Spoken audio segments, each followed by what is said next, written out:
Diabetes merupakan penyakit yang berkembang pesat di seluruh dunia dan lebih banyak ditemukan di negara yang sedang berkembang. Lebih dari setengah populasi penderita yang baru terdiagnosis menderita diabetes berasal dari luar Uni Eropa, Amerika Utara, dan negara-negara industri timur. Indonesia adalah negara dengan populasi terbesar keempat dan merupakan salah satu dari 10 negara dengan penderita diabetes terbanyak di dunia. Saat ini, sekitar 7,6 juta rakyat Indonesia menderita diabetes dan 12,6 juta orang lainnya memiliki gejala prediabetes.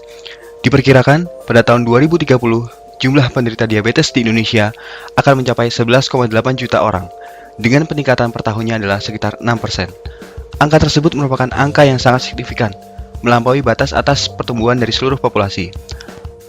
Ada beberapa permasalahan yang muncul di dalam penata laksanaan diabetes di Indonesia.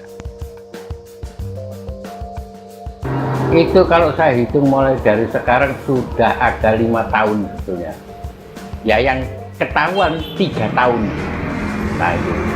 Jadi setelah aku minum obat, bukan aku nggak enak, makin nggak enak. Kedinginan kadang-kadang, apalagi kalau minum obat yang ini, kedinginan, badan kedinginan, gigil terus dengan seperti putus asa, saya hentikan. Terus aku minum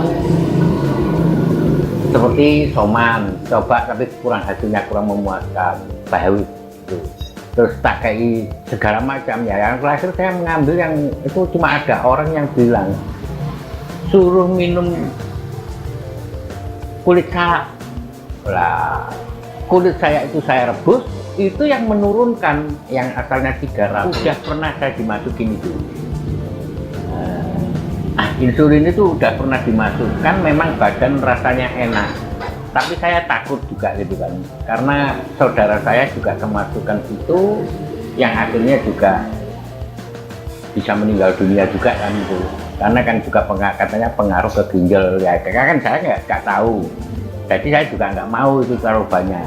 Itu saya disuntik itu sekitar berapa kali? Beberapa persepsi yang salah di masyarakat menyebabkan adanya hambatan dalam mencapai status kesehatan yang lebih baik di masyarakat. Salah satunya adalah kurangnya kewaspadaan masyarakat tentang diabetes, bagaimana pencegahannya, serta terapinya. Pada sebuah negara di mana 7,9 juta orang menderita diabetes, akses pada pelayanan yang berhubungan dengan diabetes di negara ini dapat dikatakan sangat kurang. Jumlah ahli endokrinologi yang masih kurang dari 100 orang, dengan spesialis penyakit dalam yang hampir 3.000 orang, masih belum memadai untuk melayani jumlah pasien diabetes yang demikian besar. Beban pelayanan sebagian besar ditemukan pada dokter umum karena mereka melayani di fasilitas kesehatan dasar. Namun dalam masa transisi saat ini, dengan sistem jaminan sosial nasional, beberapa kendala terkait dengan keterjangkauan masih sering ditemui.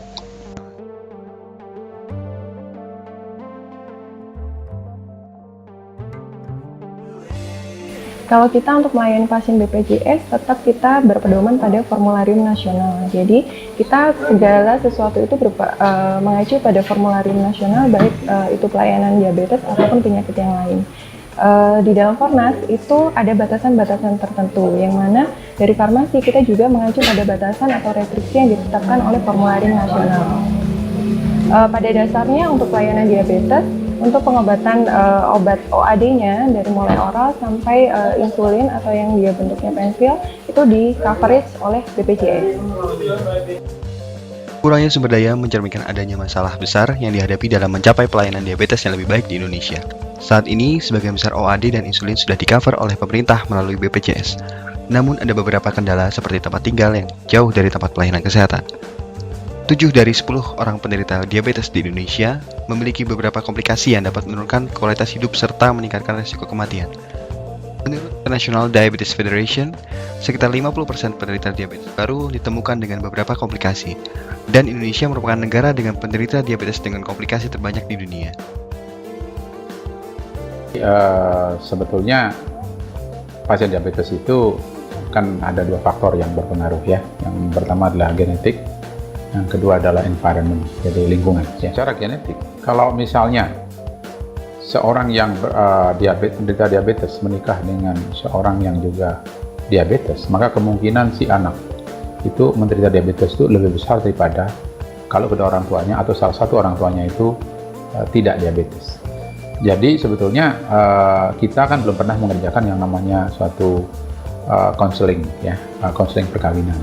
Jadi sebetulnya ke depan mungkin ini kita harus galakkan konseling perkawinan sehingga secara genetik kalau bisa itu tidak terjadi atau perkawinan orang-orang yang berlatar belakang diabetes itu tidak terjadi.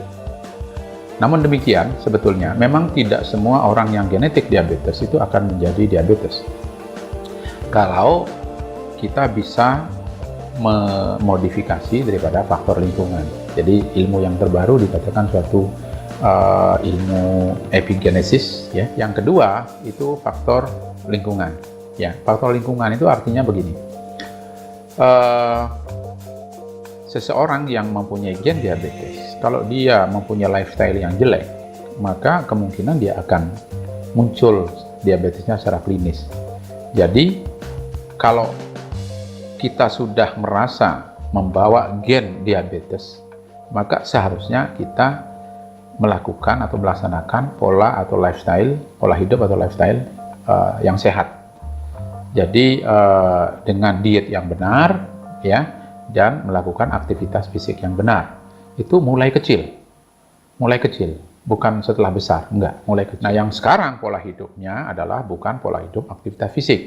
Jadi mungkin dia pagi sudah ke sekolah, di sekolah belajar, mungkin bermainnya itu dia kurang ya, karena dia lebih banyak mengolah aktivitas daripada otak ya.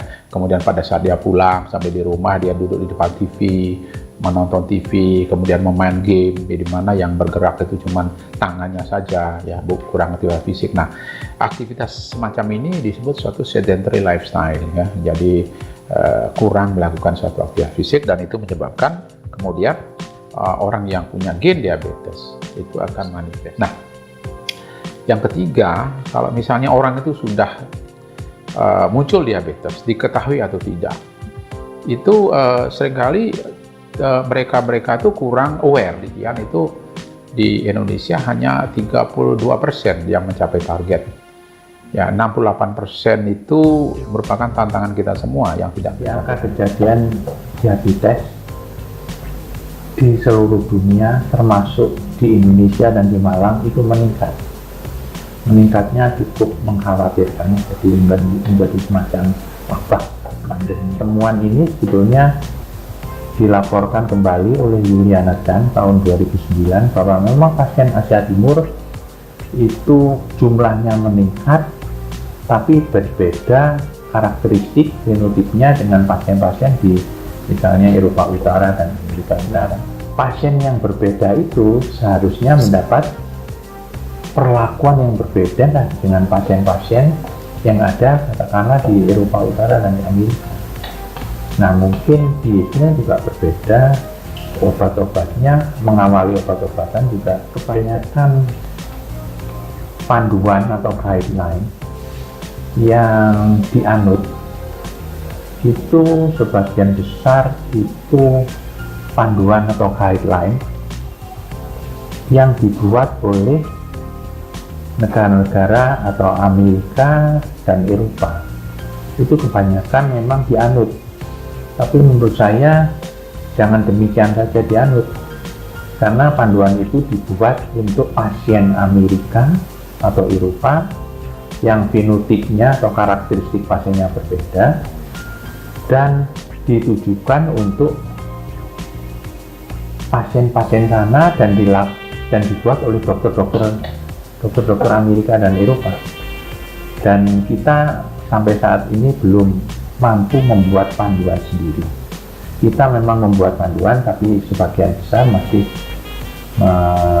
menggunakan referensi panduan Eropa. Ada beberapa masalah sebetulnya yang terkait dengan penata laksanaan diabetes ini, oleh karena ini merupakan suatu penyakit yang kronis, di mana pasien ini akan membawa penyakitnya sepanjang hidup. Nah, paradigma manajemennya mestinya harusnya dirubah. Kalau dulu mengarah kepada pengobatan pasiennya, maka sebaiknya sekarang empowering pasien itu lebih didahulukan. Jadi artinya petugas kesehatan itu memandirikan pasien untuk bisa memberikan penata laksanaan bagi dirinya sendiri, sehingga mereka akan hidup sehat bersama penyakitnya. Sehat dalam arti tanda petik. Hal lain adalah kita melihat adanya suatu kesenjangan dari personil di bidang kesehatan sendiri. Kalau kita lihat sekarang kapasitas kemampuan dokter di dalam menangani pasien diabetes, itu kita bagi katakan dokter umum, kemudian spesialis penyakit dalam atau spesialis anak, dan juga baru konsultan endokrin. Nah, sepanjang pendidikan di FK itu materi yang disampaikan untuk manajemen diabetes itu sangat kurang memadai. Kemudian di tingkat spesialis, masalah yang dihadapi oleh pasien diabetes sendiri itu bervariasi, sehingga barangkali masih diperlukan lagi pembekalan yang lebih jauh. Untuk mengatasi masalah-masalah tersebut, baik keterbatasan pelayanan, sumber daya, keterjangkauan fasilitas kesehatan, serta sosialisasi informasi dan edukasi yang berkaitan dengan diabetes, diperlukan sebuah upaya holistik dan berkesinambungan dari semua pihak. Dimulai saat ini dari diri sendiri, sebagai pelayan kesehatan yang paripurna di masyarakat.